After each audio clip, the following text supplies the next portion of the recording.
Hello and welcome back to Dr. Freda's Power Sessions, where we stop performing growth and start living it. I'm Dr. Freda, and this is a space for real conversations about self trust, emotional intelligence, and what it actually takes to lead yourself through life and love. Here, we don't rush healing.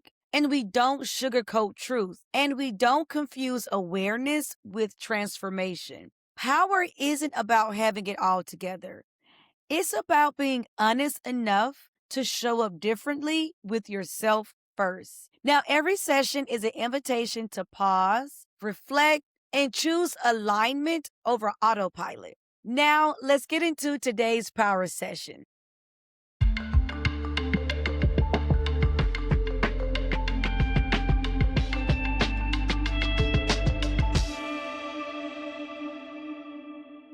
Today, we're talking about something that sounds simple, but is actually one of the hardest emotional skills to master, and that's boundaries. I'm not talking about the Instagram kind of boundaries and not just saying the word no kind of boundaries. We're talking about boundaries as self respect in motion and why so many people are terrified of disappointing others, even when it costs them their own peace, their own health, and their self trust. And joining me today is Heather Melville. Now, Heather is a certified toxic relationship recovery coach and self love advocate. She's also the founder and owner of Healthy Relationships, which is a relationship coaching business with a mission to help women who are ready to transform old toxic relationship patterns into self-love and a future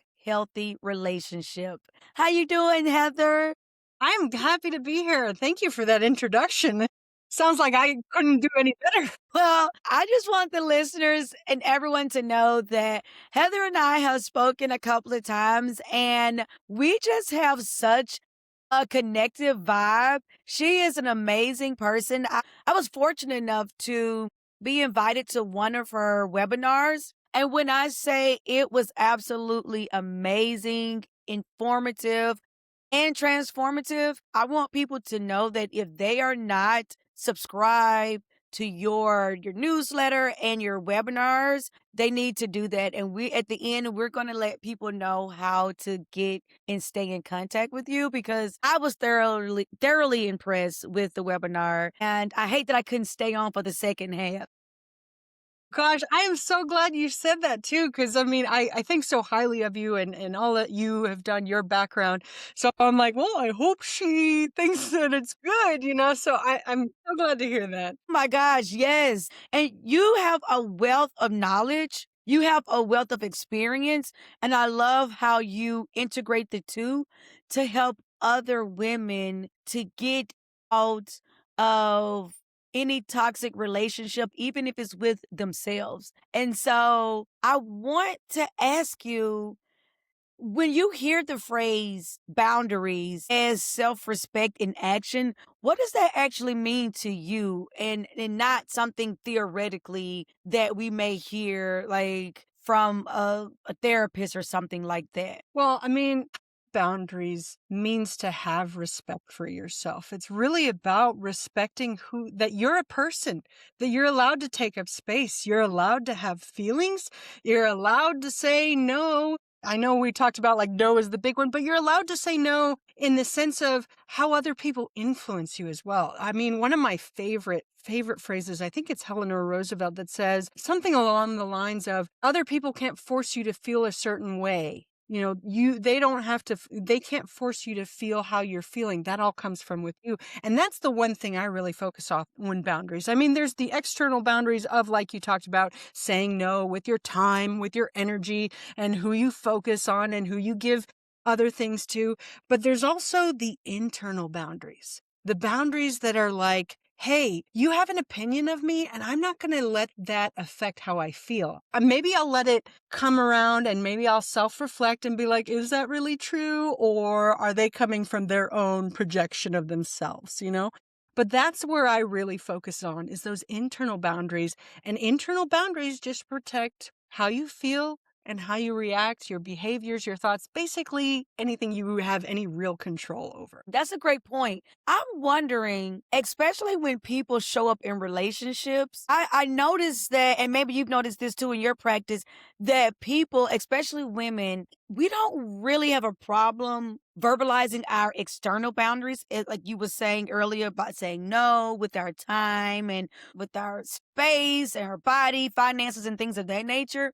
But we as women sometimes struggle with explaining our internal boundaries. And I think because it has a negative connotation of being selfish.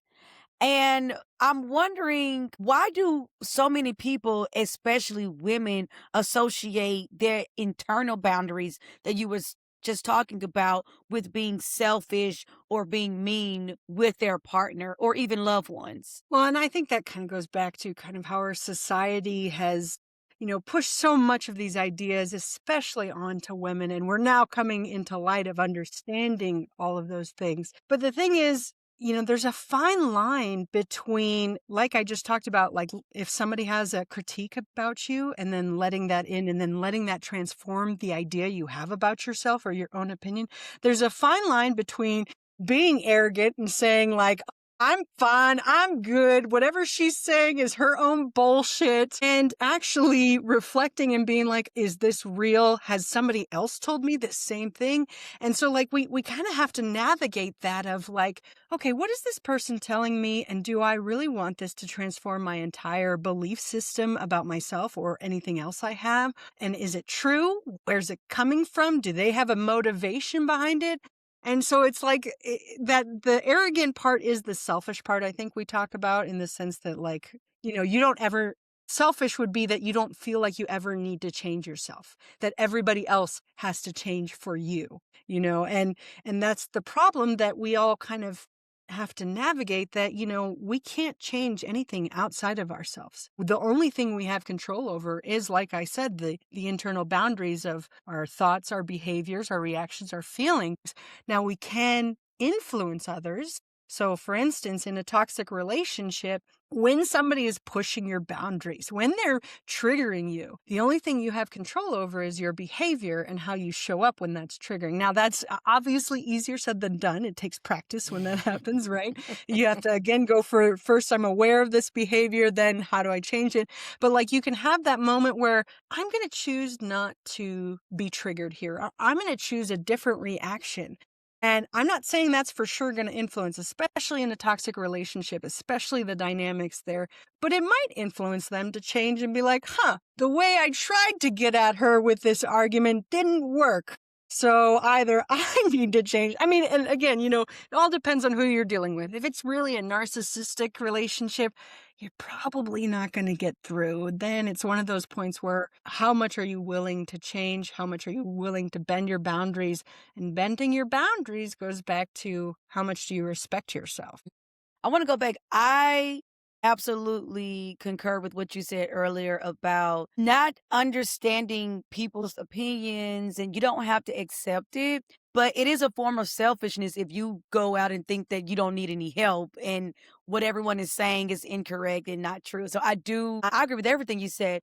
Wondering, and you said if you are talking to a narcissistic person, and that makes me think, for a person who continuously attract the same type of person in a different suit, if you will, and they keep repeating the same lessons of not stating or verbally teaching people their own boundaries internally, what does that say about that person that keeps attracting those type of partners? And you said it's easier said than done. How do you even know, besides attracting the same type of person, that you're not fully explaining your internal boundaries? Well, and see, I don't know if we necessarily even need to explain the internal boundaries because again, it's just about your feelings and stuff and what you allow to influence you. Now, and that's where I think it's always important to differentiate the external versus the internal. Like for instance, in a toxic relationship, an external boundary would be I don't like you shouting at me or I don't receive whatever it is you're trying to tell me when you are yelling at me. or any of the multiple experiences we have in a toxic relationship. And I would say if you're attracting the same person, what that says about you is that you're trying to fill a void with somebody else. And a lot of the time, so this kind of goes into like the people pleasing and the codependent. And those are some of the big buzzwords of personalities that will attract a narcissistic toxic relationship. And what it really means is that you just don't feel comfortable with yourself. You don't feel comfortable and strong in your own opinions, your own beliefs. And it's okay to be somewhat malleable. Like we talked about, the extreme is being selfish, that you're not willing to hear any other's opinions. But you need to be strong in who you are and strong in what you want. Because the other thing that boundaries protects is your needs. And a lot of us that are attracting these people don't want to focus on our own needs, or we're taught never to focus on our own needs. That's selfish. And want to focus on the other person. And that's where the codependent is. They're looking to fix somebody because they don't want to reflect inwards. So if you're attracting the same person over and over, what I would advise is to start turning inward and being like, okay, what am I lacking? And why am I trying to find that in somebody else? Why can't I find that in myself or even in my support group around me? Why am I putting so much emphasis and so much expectation in one person to fulfill all of my needs? And why can't I voice that?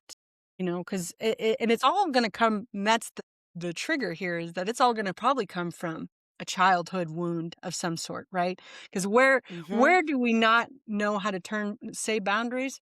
Probably comes in childhood, that we were either not allowed to say no. And oh, Hmm. I saw on Instagram, I think a couple days ago, about this post about allowing children to say no, not forcing them to give a hug to family members, because Hmm. and that's their choice to be affectionate, right? Some children are not as Hmm. affectionate as others, but you're forcing them to give affection to somebody maybe they're not comfortable with. So it's going beyond their Hmm. boundaries. And then now later on, they're not going to know how to implement those boundaries when, say, somebody is approaching them in a not so positive, embracing way. And so, it kind of goes back to that we're not really taught boundaries. We're not really taught self-respect. We're not taught about how it's okay to have needs. And I think you saw it in the webinar when I talked about that we have to shift, and we do have to put our needs first, because doing so actually isn't selfish, because if I can't take care of myself, I can't take care of you. If I'm suffocating, so my example is always the oxygen mask on the airplane, right? If I'm suffocating, I don't even have the energy to put on your mask for you. We're both gaping for air right here, just fish out of water. You make a great point when you said that we're not taught boundaries even in our formidable years. And you're right. It's funny. I do feel that my mom was a retired education school teacher, so she taught kindergarten in the inner city of Birmingham. So she did tell us, like, if anybody like touch you appropriate, talk to you inappropriate, you always let me know. Don't feel uncomfortable to tell an adult no, and then you tell the next adult to, like, what is happening if they don't believe you. I'm dating myself. You find a payphone and you call me. And so that externally, I was taught that. But to your point, I did not really, until I got older, understand like my internal boundaries, my feelings, how to even process that. What does that mean for me in this moment? When people say things or do things, how do I receive that? How do I decipher what's really mine and what's really theirs? And even to this point now, I'm still learning in so many different ways because life is a process. And I'm just curious for you, how were you in your formidable years? Were you taught that internal and external boundaries, or one or the other? Because I feel like external boundaries are easier to teach, especially kids, versus internal boundaries. Right, right. Well, I will say, so I had a very interesting childhood because, like, my parents divorced when I was 6 months old. So it's all I ever knew. as divorced, separate households. However, they had a wonderful relationship between each other as co-parents, so I saw them equally. I also had the influence of my grandparents as well. I lived partly with them occasionally. So it's interesting because I get like so many different sides, right? I will say, I think one thing my dad really taught me very well is to realize that my feelings are my own, that I am in control of those. And same with opinions as well. Like, especially because, everybody wants to tell you their opinion. Everybody wants to prove you wrong and have them come over to your side. And so he did a really good job of allowing me to discuss things with him, even at a young age. And I always remember just because, like, we lived in LA, so you're driving everywhere and it always takes a long time. And we would just have long conversations about everything. Even if my opinion differed from him or I had some experience to back it up, even though, I'm obviously younger and less experienced. So he gave me that opportunity to be okay with my opinions. Now, however, that doesn't mean I didn't grow up into like absorbing others' opinions and making them become my own. And I still struggle with that. And I know you were kind of mentioning that too, that you struggle like to see what is somebody projecting onto you and what is actually your own emotion. The other thing I kind of did grow up with was I kind of grew up as a codependent because I'm an only child as well. So my time with both my parents was me as a single child with my single parent. So I have a much different relationship, I think, than most people with their parents. And at a young age, I was like a relationship coach to my mom a couple of times.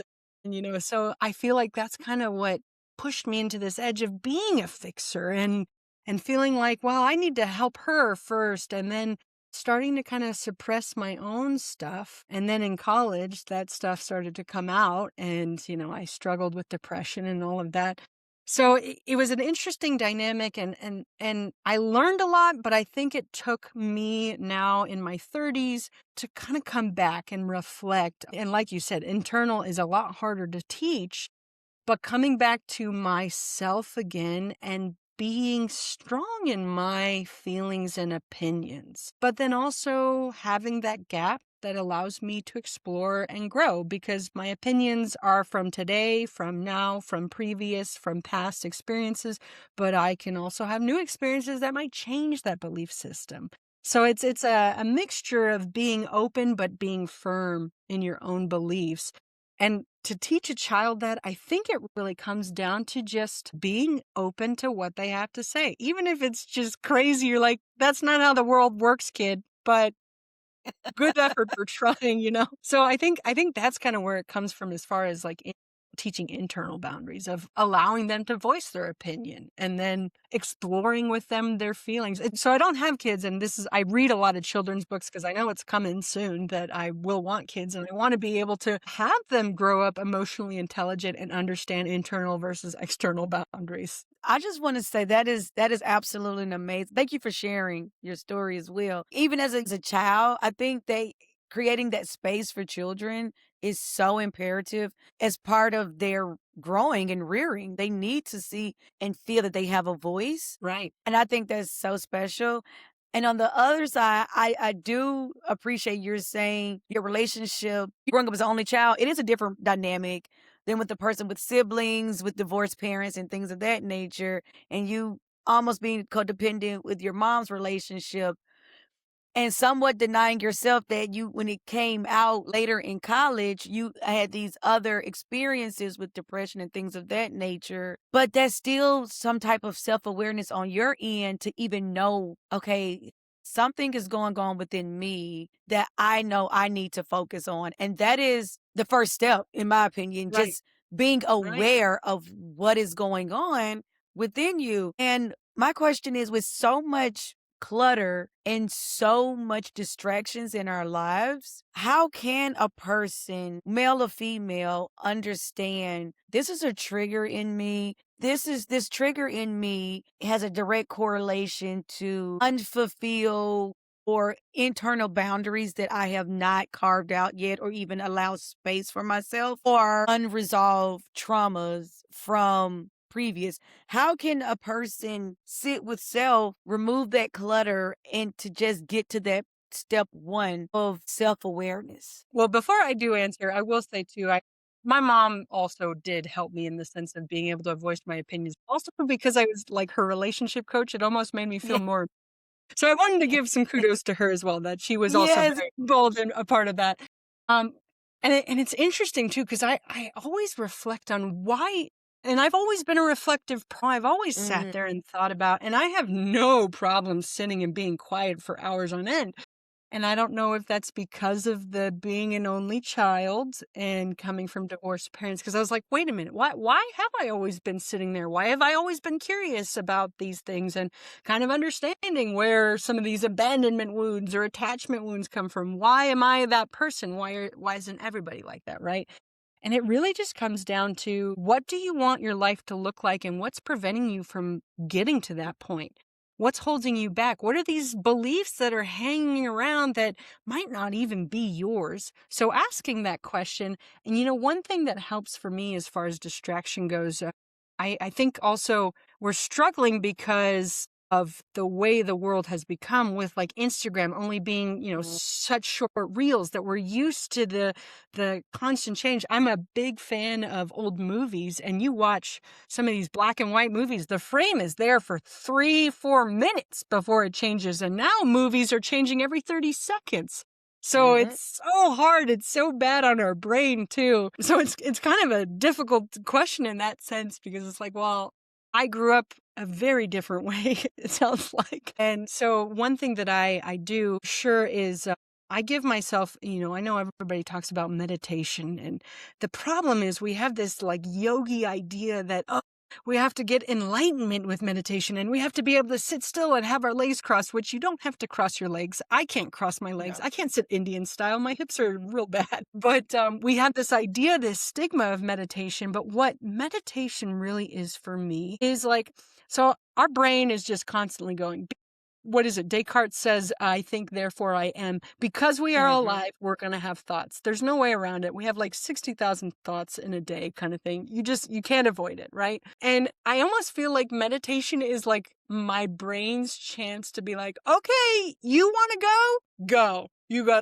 It's all you now. You want to go ahead and go down a rabbit hole? You've got 20 minutes.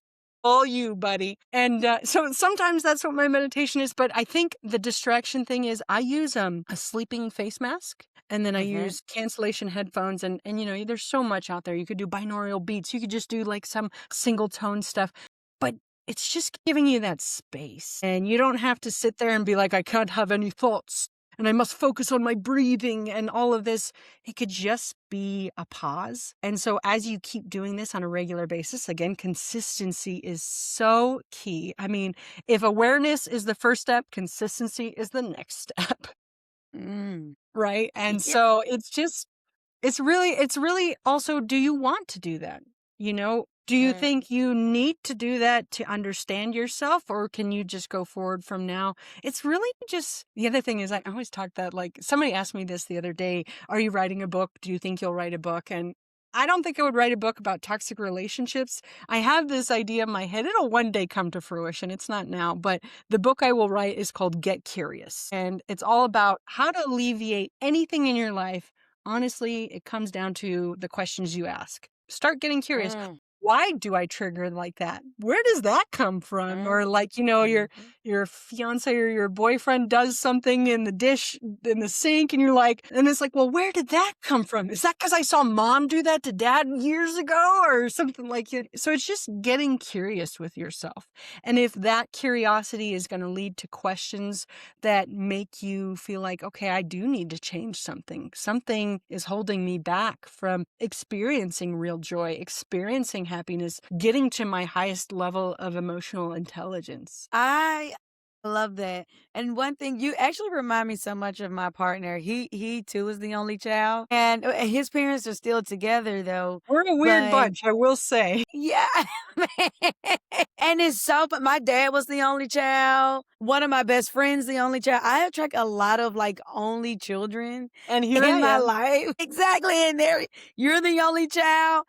And My partner echoed the same thing you said, where he said growing up, he had a lot of time with himself. And so he sat with himself a lot in his own thoughts, processing things because he didn't necessarily have a sibling to bounce those ideas off. He had his parents and he had his grandparents. And he did a lot of self reflection just by himself. And it's so funny because even now he allow other people to talk and get and have them talk about themselves. And he says like very minimum about himself. And I used to always like, why do you do that? And he was like, I'm just used to sitting with self. I'm used to being quiet and allow other people to talk about themselves and getting to know them. And so I think that's almost like a little a life hack that you all have being the only child, right? Right, right. Because so many people, like you said, so many people think that you have to go into this whole ritual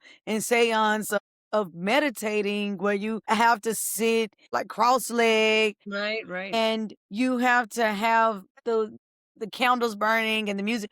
No, sitting with self is literally maybe turning off your phone and your computer and just taking the distractions away to just sit with thoughts and see whatever thoughts pop up and process those thoughts. And Right. I think that the word meditation can be so off-putting for people because it is so abstract and it is subjective to how you practice that. But as long as you are understanding and sitting with your thoughts and understanding enough to see, like you said, where those thoughts come from. Are those my thoughts? Is it a limiting belief that my parents believed in and I adopted it? And is no longer serving me. These internal boundaries that I'm feeling, are those the boundaries I really believe in myself? Right. Or although there's someone I saw on TV in a movie that looked cool and I just adopted that, you Right. know? Yeah. And it's so crazy. I think that, like, so it's almost interesting because, like, our 20s, we're still flailing around trying to figure things, but it's your 30s where you start to be like, is that really me? Is that my idea of what a happy life looks like? Where did that come from? Who said that? You know, what movie did I watch that I was like, that's cool. I'm going to wear parachute pants now. But I will say, too, with only children, there's such a wide variety of us, too. There's the ones that continue to stay quiet, like your husband. Mhm. And actually, it's Mhm. funny because my fiance is one of 12, so complete opposite. Wow. However however, he's the youngest, and the next one above him is 8 years older. So he kind of was Mm. raised almost like an only child, and he's very much like your Mhm. husband, very, I guess the word, I wouldn't say stoic is the wrong word, but he's very reserved, won't really share his opinion. Yes. Whereas I am like, hey, let me tell you my life story and you tell me yours because I want to hear that too, you know? And my mom actually asked me that. She talks about, like, because she brings up the term introvert and extrovert, which I try not to use because I think that's kind of just a label to limit us. You know, I'm not Mhm. big into limiting myself in any way, especially Yes. with Yeah. words, right? So I am an extrovert in the sense that if a tree will talk to me, I can have a conversation. Hell, I don't even need him to respond. I'll just still have a conversation. But at the same time, I also need those times of introvert. I need those times of space to be myself. So, like, for instance, I know you can't really see, but I live in a converted RV with my fiance. And so, small space, sometimes you need your time, but I am lucky in the sense that I get my days where I can be just by myself. I don't have to, I can talk to people on the phone or I don't have to. So it's about giving that space, that balance. So it's interesting the type of only children that you Yes. see and the range, you know. And I was going to say too, actually, even to your point of distraction, that having people around, especially siblings, is a distraction so that you don't get that chance to sit with self. And then you start, Mm. because you're so conditioned to having people around, that you don't get the time. And sometimes you're like, I don't even want to be with myself. I want to be out and about. And then, you know, we Yes. all have some fun characteristics about ourselves that we don't like and don't want to sit with. So some people even go to the point where they don't even want to be alone because they don't want to be with Mm. themselves, which is the hard part. Yes. That's funny because I kind of grew up like your fiance. It's not 12 of us, it's two of us. But my sister and I, we're 7 years apart. So she's 7 years older than me. And I always say I kind of grew up like the only child. And I say for my day job, my 9 to 5, I'm in sales, so I have to be just out and like bubbly and be in people's face. But my true nature is to be at home, maybe with a book, watching a documentary, just having quiet time. And that is completely fine. I talk a little bit more than my partner though, because he has no problem giving up the floor, even though he is so interesting. And by trade, he's an actor. It's so funny. So he creates and plays all these different characters and roles, but at home, he's just chill, mellow. Like, man, are you home? And it's just so quiet. And it's so funny. It's just the different roles that people play and everything like that. But I do feel that sometimes, speaking of roles, that a lot of women, and I want to speak to mostly, women, because we do talk to women and mostly in our practice, but sometimes we do show up as an authentic version of ourselves, not expressing or fully developing our internal boundaries to be that people pleaser for our partner or for society or for that job or even for our parents. And I'm wondering, how do you coach your clients who may show up not being authentic to themselves, which you're not being authentic to your partner or whoever's around you as well, and that's being a disservice not only to you but to everyone you're connected with. Right. Well, I think it kind of comes back to awareness. And the other thing is, so, why is a people pleaser doing what they're doing? They're doing it because they want love and they've been taught that the only way they get love is conditional. So when they make somebody else happy, or whether that's through, achieving or just making sure that they go above and beyond, suppress their own needs. So, it's understanding that one, that where that comes from. And then, there's such a fine line between people pleasing and codependent, because the codependent doesn't take care of its own needs because it wants to fix others. But why are they fixing others? Is it to get love? Right. And so is Mm, that the same as a people pleaser who's doing things to please others to get love? And why do we fear not getting love? Because if we fear we don't get a love, we will be alone. But the big thing here is to realize that no one will ever be able to reach your needs as much and as greatly as you can.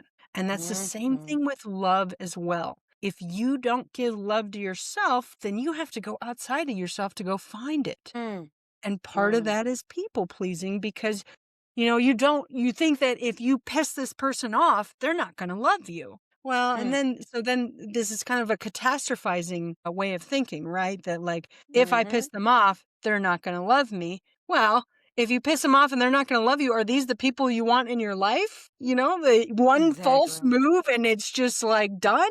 You're walking on Exactly. eggshells all the time. So it's understanding that concept, but then in as far as practice goes, it's really more about building that self-love with yourself first, because then you won't really rely on other people. And the other understanding we need to have too is that even though you think you're pleasing the other person, there's a lot of unrealized expectations from them that they have never mentioned to you. So how do you know if you're really pleasing them? And that's just a never-ending battle that you won't win. So you Mhm, just have to kind of let it go mm, and realize that nobody is going to love you as much if you aren't yourself. Because at some point, there's so much energy put into whatever facade you're trying to maintain so that you please somebody, right? And at some mhm. point, that facade is going to fall. And what happens then? Well, one, you're going to be drained from energy because you haven't been yourself. Yes. You've been maintaining this idea. But two, the other person, especially like in relationships, right? In intimate relationships, this is kind of where we see that in the beginning, you have all these expectations of the relationship. So in order to maintain that trajectory, you have to become this person. Then at some point that facade falls because it's so much energy to maintain. But now does the other person feel fooled? Like they don't even know Mhm, you because you've been fooling them this whole time. You haven't been honest with them? mhm, So it really, again, comes down to the self-love and understanding who you are and who you want to be and what you want to project into the world. Can you maintain that? Is that a sustainable mm. identity, right? One that's true to you, because you can't be anything other than yourself. It's a lot of work to try and be somebody else. And nobody's going to love you Mhm. if you're not yourself. I mean, they will, but at some point you won't. You'll slip somehow and it just won't Mhm. feel like real love, you know? I always say when you first start dating, people like to send their best representative to that date because you don't know who you're dating until Mhm. you're over that interviewing hump, I should say. Right, It's like, right, right. who are you? And so I wonder, and you made a good point that you can it's actually more work to be someone that you're not than just being authentically yourself. Right. But I do realize too that some people have been people pleasing and portraying someone else their entire life that they wonder, well, who is the real person? And how can they find themselves back to the real person? How does that self-love show up? Because so many people think self-love is bubble baths and Yep. the external things, right? Or Right, the mani and petties and things. Not saying that's not it. That's external, right? right. How can a person express out that self-love internally so they can find themselves back to who they are? Well, and that I think is a process and it's a lot of I think, inner work, reflection, right? I think my brain goes directly to, I think about this because I have a resource for people who are just coming out of a toxic relationship. It's called Dream Again: Reclaiming Your Life After Toxic Love. Because so much in a relationship, we lose ourselves. We suppress our hobbies, our likes, our wants, our everything, even our dislikes for the other person. Again, coming back to people pleasing, right? Because we want to uphold the relationship. So that worksheet is great, and I'll send it out to your whoever's listening. But the first thing it asks is, what is something that you had to pretend to like that you no longer have to pretend anymore? And Mm. so for me, it was like, I do not have to pretend that I like Marvel movies or I even care because I am not a big superhero fan. I mean, I get it. It's interesting. I'll watch it, but Yeah. it's not like a new DC movie's coming out. The next superhero, next Iron Man's coming out. Avengers 5 is coming out, and I don't have to care. And the other one was like sports stats. I do not have to know who's playing in the next Super Bowl. I don't have to know what team Marshawn Lynch is playing on anymore, although I think he's retired now. Not that I care. He is But it's just like retired. all of these things that we felt like we had to know in order to be a good partner. And so that's kind of where I was going with the self-love and trying to understand yourself. Like even a basic question of what is it that you like? What kind of movies do you like? Do you not like movies at all? Do you like TV shows? What kind of hobbies do you like? Do you care about sports at all? Do you like to travel? What kind of food do you like to? It's really getting back to those basics. And Mm. then as you start doing that, then you start saying, well, what are some dreams of mine that I've suppressed? So like I never could really mention my, like my bucket list dreams that may happen. I may pursue them. I may not. I never could mention those in my previous relationship, but now I have the Mm. freedom to, even though they're just a figment, right? They're just something like, for example, I dream of one day opening up a winery. I just love the atmosphere when you go to a winery. Like it's so just Yes. like romantic and intimate and even for just like a group of friends, it's just a lovely environment. But like I couldn't say those things. So it's like and then it Mm. comes down to why do I have that dream? Then I come back to the feelings. What are my Mhm. feelings? And I think that's the basis of who we are is coming back to what do I feel on a daily basis? How do I Mm. feel about my body? How do I feel about how my life has turned out? What I would like it to be in the future? How do I feel about the relationships in my life? And how do I feel about voicing my opinion? That's the other thing I've really Mm. come to learn, especially in our very polarized environment that we're Mm. in right now. I am Mhm. not obligated to share my opinion. Mhm. I'm not forced and I you had this question before of like, especially when it comes to boundaries, how to not give like a over explanation or justification Mhm. of why I'm Mhm. saying no, because I'm not obligated to. My answer is no, or I Yeah. can't. I'm sorry. If they ask for a follow-up question, then maybe I can take that as they just wanna know what's going on in my life. I don't have to take it Mhm. personally as like, "Oh, I'm on trial." No, I actually it's funny, I had this recently. My one of my friends, I haven't seen her in a while. She was my yoga teacher, and she had to take a step back. So, I don't get to see her on a regular basis, and so I just kinda keep up with her. She's going to massage school. She's got a 6-year-old, and then she's doing odd jobs to maintain finances. So she is just busy. And I just Yeah. texted her, I was like, hey, I didn't bake anything for your birthday this year. I have a bunch of Moroccan desserts. What are you doing Friday? And she's like, honestly, I need to catch up on homework. And Mm. I don't have the social capacity right now. And I was like, that is so great. Now, you didn't necessarily need to give me that and say, I can't. You could just say, I Yeah. can't. But, like, having that respect to say that and so that's Mhm. where the self-love comes in the sense of understanding how you really feel. She feels Mhm. spent. Couldn't even Yeah. probably carry a conversation, or if she was, she might be a little distracted going on that to-do list of everything she has to do after we stop talking, you know? So Yeah. Yeah. it's coming back to the feelings that you have and really getting in touch with yourself. That's where self-love is, and like you said, it's not about bubble baths and however, if a bubble bath gets you into thinking about yourself, thinking Mhm. about and it is a quiet time, a nice time to kind of relax and really get into your body, feel the sensations that you're having. Like, Mhm. how does my arm feel? How does the water feel on my skin kind of thing? And just getting in touch with yourself. So if a mani-pedi does that for you, then it's self-love. But if it's just because Yes. you want to look good, and then it's like, well, are you looking good for other people or are you looking good for yourself? So Mhm. that's kind of where I try to help. But again, it all comes back to people and themselves.